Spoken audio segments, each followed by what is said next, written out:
নাম বিভ্রাটে সেই নায়ককে স্পেশাল বললেন প্রীতি জিন্তা। শশাঙ্ক সিংহে যেন মুগ্ধ পাঞ্জাব কিংসের মালকিন।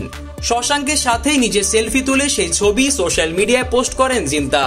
প্রীতি সেই পোস্টে লেখেন, আজ নিলামে আমাদের সম্পর্কে অতীতে যা বলা হয়েছে সে সম্পর্কে কথা বলার জন্য এটি সঠিক দিন বলে মনে হচ্ছে। অনেকে এই পরিস্থিতিতে আত্মবিশ্বাস হারিয়ে ফেলতো, চাপে পড়ে যেত বা নিরুৎসাহিত হয়ে যেত, কিন্তু শশাঙ্ক না, সে অনেকের মতো না, সে সত্যিই বিশেষ।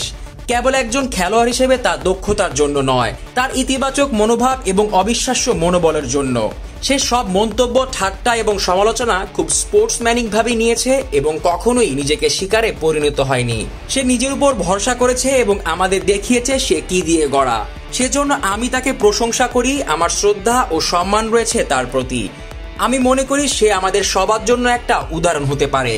যখন জীবন আপনার স্ক্রিপ্ট অনুযায়ী এগোয় না এবং অন্যদিকে মোড় নেয়, মানুষ আপনাকে নিয়ে কি ভাবে সেটা ম্যাটার করে না, আপনি নিজের উপর কি বিশ্বাস রাখেন সেটাই প্রধান। তাই শশাঙ্কের মতো নিজের উপর বিশ্বাস করা বন্ধ করবেন না এবং আমি নিশ্চিত যে জীবনের খেলায় আপনি ম্যান অব দ্য ম্যাচ হবেন। 2023 সালের শেষের দিকে আইপিএলে যে মিনি নিলামটা হয় সেখানে নাম বিভ্রাটে পড়েছিল পাঞ্জাব কিংস।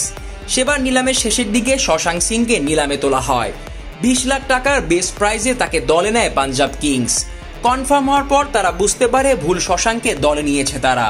সঙ্গে সঙ্গে তারা প্লেয়ার নিতে অস্বীকার করলেও নিয়ম অনুযায়ী তাদের নিতেই হয়। আসলে তারা 19 বছর বয়সী শশাঙ্ক সিংকে দলে নিতে চেয়েছিল, বদলে নিতে হয়েছে 32 বছর বয়সী শশাঙ্ককে। নাম বিভ্রাটের সেই মানুষটাই ম্যাচ জেতালেন পাঞ্জাব কিংসকে। প্রায় হারতে থাকা ম্যাচ একাই জিতালেন এই ব্যাটার। তার অপরাজিত 61 রানে ভর করে গুজরাটকে হারায় পাঞ্জাব কিংস। 4 ছক্কা ও 6 বাউন্ডারিতে এই ইনিংস খেলেন এই ব্যাটার। 210+ স্ট্রাইক রেটে নিজের ইনিংস খেলেন তিনি।